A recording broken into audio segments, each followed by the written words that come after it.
capítulo 7, João, capítulo 7, verso de número 14 e 15.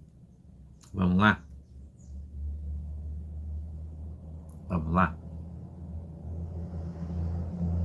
Oi, irmã Alda, tudo bem? Tô vendo você aqui, tá no Facebook, né? Deus te abençoe, minha queridona. Recebi tua mensagem, tá? Deus abençoe você. Tá legal? Vamos lá? A Bíblia diz assim, ó: mas no meio da festa subiu Jesus ao templo e ensinava. 15. E os judeus maravilhavam-se, dizendo: como sabe este letras, não as tendo aprendido? Amém? Deixa os seus olhinhos aí, que a gente vai orar. Querido Deus, em nome de Jesus, eu peço que o Senhor possa dar para nós o discernimento, o entendimento da Tua Palavra, que ela possa descer do céu revelada aos nossos corações, segundo a vontade e o desejo do Teu coração, em nome de Jesus. Eu peço que o Senhor nos ajude, abrindo os nossos olhos para que a gente possa ver, os nossos ouvidos para que nós possamos ouvir, que o Senhor possa quebrantar o nosso coração para que possamos compreender qual é a boa e agradável vontade do Senhor para hoje nas nossas vidas. E assim, Senhor, tenhamos a nossa fé aumentada. Amém e amém. Eu quero falar um pouquinho para você sobre o Espírito Santo de Deus. Muita gente não entende como algumas pessoas sabem das coisas sem tê-las estudado. Muitas pessoas não entendem como o Jesus, o nosso Jesus, ele ia ao templo sem ter tido tempo de ter estudado, participado de uma universidade ou uma faculdade teológica. E as pessoas, quando falam letras, eu fui buscar aqui umas traduções, e quando ele fala letra, ele não se refere à capacidade básica de leitura e de escrita. Quando ele fala letra, ele fala do conhecimento e compreensão que Jesus tinha sobre as Escrituras. A perplexidade deles devia-se ao extraordinário conhecimento de Jesus, não as tendo aprendido em uma escola, principalmente nas duas escolas rabínicas que existiam naquele momento. Naquele tempo existiam duas escolas conceituadíssimas que eram rabínicas, que os rabinos estudavam. Eu anotei o nome, a primeira era Shammai e a segunda Hillel. Hillel era chamado como o velho, um grande sábio, autodidata. Escolas tremendas que formavam rabinos. E todos os rabinos estudavam ou numa ou noutra. E quando eles olhavam para Jesus e viam a profundidade do conhecimento, quando Jesus lia Isaías, Jeremias, quando Jesus se utilizava dos salmos, dos provérbios, quando ele falava com profundidade sobre as escrituras, as pessoas olhavam para ele e diziam: como ele pode ter tanto conhecimento, como ele pode saber tanto se ele não frequentou uma das grandes escolas que nós, para aprendermos, tivemos que estudar. A Gamaliel veio depois, pastora Célia, ela é mais antiga um pouquinho, e Gamaliel não era uma escola rabínica. Gamaliel era um filósofo, é outra conversa daí, a gente está falando de Torá, né? É diferente daí, entendeu? A gente está falando aí de outra coisa. São coisas diferentes aí. Entendeu? E a gente observa a palavra de Deus nos sendo trazida, uma revelação extraordinária da parte de Deus, e as pessoas não conseguem entender. Oi, irmã Lucimar, vamos orar sim. Pode deixar que o pastor vai orar, vai estar orando por ele. E nós precisamos entender e compreender, eu e você, que a sabedoria de Jesus Cristo, ela vinha do alto, não vinha de baixo. A sabedoria de Cristo não era mundana, humana. A sabedoria de Jesus Cristo era uma sabedoria celestial, e nós hoje encontramos essa grande diferença teológica nas igrejas. Quando nós nos deparamos com a sabedoria humana ensinada em escolas, e nós nos encontramos com a sabedoria celestial bradada pelo Espírito Santo de Deus. coisas tão diferentes. É tão diferente você ver um teólogo de uma escola, qualquer, uma assembleiana, batista, de qualquer lugar, não interessa. E você vê um pastor autodidata, um pregador autodidata que nunca estudou, que mal sabe ler a Bíblia. Mas quando ele começa a falar, começa a descer uma glória, um poder, as pessoas olham e falam, meu Deus, da onde esse cara está tirando isso? Eu gostaria de dizer para você que você não pode dar nada para ninguém que você não tenha.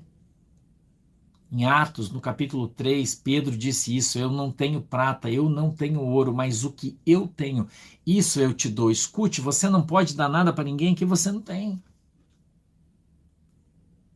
Você não pode dar para as pessoas uma coisa que você não domina, que não está na sua vida. Você não pode transmitir conhecimento se você não tem conhecimento. Você não pode transmitir cultura se você não é uma pessoa aculturada. Você não pode falar de algo que você nunca viu. Você não pode falar sobre o cheiro de uma flor que você nunca cheirou. Você não pode falar sobre o perfume de um determinado perfumista se você nunca usou ele. Como você vai falar do aspecto de um relógio se você nunca o teve?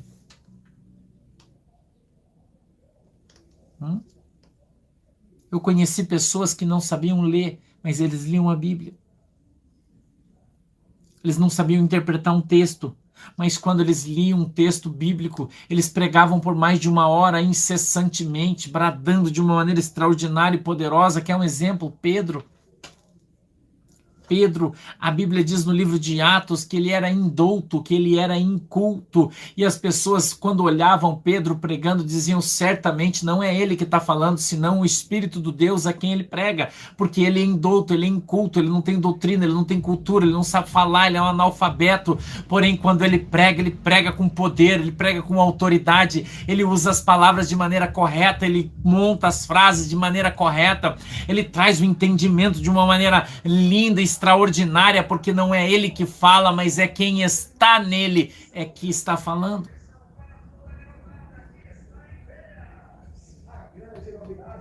É tão difícil hoje encontrarmos o Espírito Santo falando nas igrejas.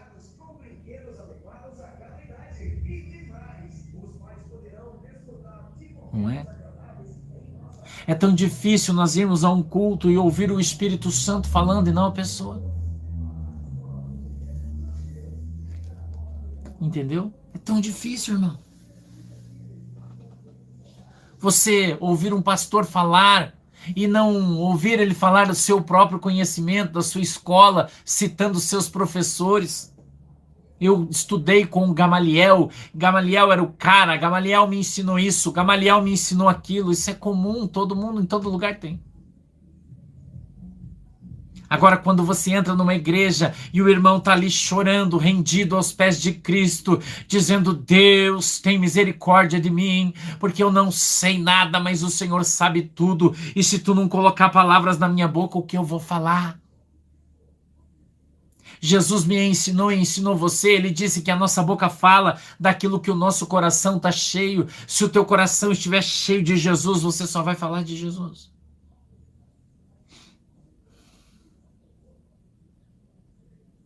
Se você estiver cheio de poder, quando você abrir a tua boca, o poder vai ser derramado para fora e vai contaminar as pessoas ao teu redor. É muito diferente quando você prega algo que você acredita. É muito diferente quando você prega um assunto que você... irmão, que vem de dentro da tua alma.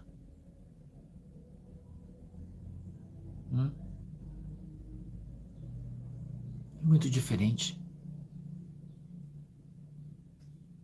É muito diferente. É muito difícil você ir a uma igreja e você não ir por causa do pastor, por causa do pregador. Porque você gosta do pastor, porque você quer ajudar o pastor. Muitas pessoas vão por esse motivo na igreja. É uma frase do Martinho Lutero que eu gosto muito. E ele dizia que se você vai à igreja e não é por Cristo, melhor não ir. por qualquer outro motivo que você vai à igreja, é melhor você não ir. Porque se você não vai à igreja por causa de Jesus, irmão, você está perdendo seu tempo. Agora, tem crente que só vai na igreja antes, é igual meteorologia. Ele não vai para a praia sem ver se vai chover. Ele não vai para a igreja sem saber quem vai pregar. Quem é que vai pregar hoje? Ah, o fulano. Ah, então não vou. Quem é que vai pregar hoje? Ah, hoje é o porteiro, o diácono Francisco. Ah, eu não vou ouvir aquele velho chato falar, eu não vou lá. Mas e se Jesus usar ele, irmão? E se naquela noite Jesus quer usar ele para falar com você? E se naquela noite o Senhor enviou o anjo na igreja para fazer o milagre que você está orando, esperando há 20 anos, e por você não botar fé no pregador, você não foi, você vai perder.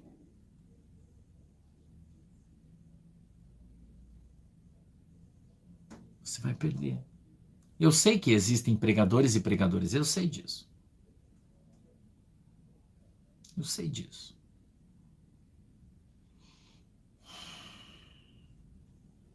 Mas como vamos saber se naquela noite aquela pessoa não está inspirada pelo Espírito Santo e no momento da mensagem ele vai falar algo para você?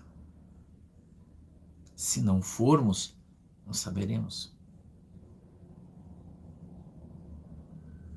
Eu fiquei muito feliz ontem, na nossa igreja em Nova Trento, eu recebi uma caravana de Itajaí, 5 irmãos e irmãs, 2 irmãos e 3 irmãs. Todos eles trabalham no hospital ali em Camboriú. Ela me falou o nome do hospital, mas eu esqueci, peço que você me perdoe. E ela disse para mim que eles nos assistem todos os dias. Que eles ligam a televisão quando eles estão de plantão e vão dando uma passada entre um atendimento e outro e vão passando e fica sempre numa sala e todo mundo assiste o culto todo dia. E ontem eles saíram do seu plantão, amigos, e disseram, o pastor Sandro vai estar ali, vamos lá. E eles vieram todos na igreja. E foi uma alegria poder abraçar eles, tiramos foto.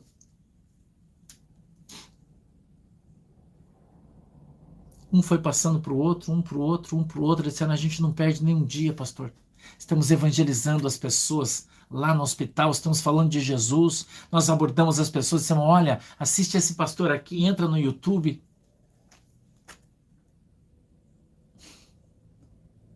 É tão legal, né? Quando você ouve o Espírito Santo falar. Quando você ouve a palavra de Deus. Você vai na igreja porque você tem sede, porque você tem fome, e você tem a sua sede saciada, a sua fome lá você é alimentado. Que coisa linda, né? Nós podemos ser saciados, alimentados pela palavra de Deus. A palavra de Deus é que sacia a nossa fome, que mata a nossa sede. É a palavra de Deus. Talvez você não concorde com alguma coisa que você ouve. E às vezes a palavra de Deus até ofende você. Porque você acredita numa coisa diferente. E quando você aprende a palavra de Deus, você vê que estava enganado. Mas primeiro veio a ofensa, depois a correção. E então a fé. Nada vai mudar na tua vida se você não tiver fé. A Bíblia diz que é impossível agradar a Deus sem fé. Por isso eu e você precisamos crer. Eu e você precisamos acreditar. Todos os dias da nossa vida, não podemos deixar de acreditar, deixar de crer. Pelo contrário, nós devemos crer e crer e crer cada vez mais.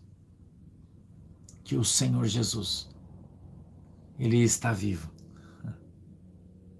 Jesus está vivo, irmão. E a Bíblia diz, o apóstolo Paulo escreveu, ele está lá no céu, lá em Romanos, que Jesus está lá no céu, sentado à direita de Deus, intercedendo por mim e por você. Para que nós tenhamos força para continuar caminhando, força para continuar andando. Para que nós tenhamos coragem, e isso nós adquirimos através da pregação do Evangelho. A Bíblia diz que a fé vem pelo ouvir e ouvir a palavra de Deus. Ouvir e ouvir a palavra de Deus. Eu e você recebemos mais fé, chegamos crentes, somos crentes, vamos ficar mais crentes.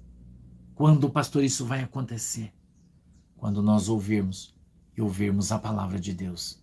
Para de ouvir historinha, para de ouvir conto da carochinha, para de ficar ouvindo bobagem e comece a ouvir a palavra de Deus. A palavra de Deus, viva e eficaz. Amém? Feche os olhos, eu vou orar. Querido Deus, em nome de Jesus, eu quero abençoar o meu povo, a minha igreja. Eu peço, Senhor, que a tua mão poderosa esteja sobre cada um deles e nós sejamos alcançados pela tua palavra, que é a verdade. Que a tua verdade, Senhor, a palavra de Deus, possa nos libertar de todo jugo de idolatria, todo jugo religioso, toda mentira. Meu Deus, em nome de Jesus, eu peço que o Senhor nos abençoe e guarde livre de todo mal. Em nome de Jesus. Amém, amém e amém. Eu peço, Deus, que o Senhor abençoe a água que os irmãos têm colocado aí. Quando eles beberem dela ou utilizarem sejam alcançados pela sua fé, segundo a tua palavra, em nome de Jesus. Amém. Domingo é o último culto de noite do ano. Domingo, tá? Então domingo vai ser o último culto. A partir de segunda-feira vamos ter só as lives à tarde. 2 semanas, é as férias do pastor. Eu não vou fazer culto à noite para eu poder descansar. Tá bom? Eu não vou abandonar vocês aqui durante o dia, tá? Vamos continuar fazendo as lives à tarde, de segunda a sexta, tá bom? E daí eu fico sábado e domingo, pelo menos 2 semanas aí livres, né? E à noite também livre para eu poder descansar mais, dormir mais, poder sair com a minha família e curtir essas 2 semanas de Natal e Ano Novo, tá bom? Então vamos continuar com as lives de segunda a sexta à tarde, às 2 da tarde. Segunda a sexta. Tá legal? Vou estar aqui, vamos estar conversando. Já estamos preparando uma mensagem para o dia de Natal. Uma mensagem do pastor Miguel, linda, vai ser postada aqui no dia de Natal, dia de Ano Novo. Uma mensagem do pastor Vanderlei, pastor Fabiano. Tá? Uma mensagem de todos os obreiros da igreja para vocês. Tá legal? Bem legal. A gente vai fazer uma programação bem legal de final de ano para vocês não ficarem sozinhos nem um dia. Todo dia vai ter programação da igreja aqui. Tá legal? Beleza? Um beijo no teu coração, Deus te abençoe e até domingo, se Jesus não voltar. Se ele voltar, a gente se vê no céu. Falou, galera, beijo, tchau. Tchau, galera, Deus abençoe. Tchau, galera, Deus abençoe vocês.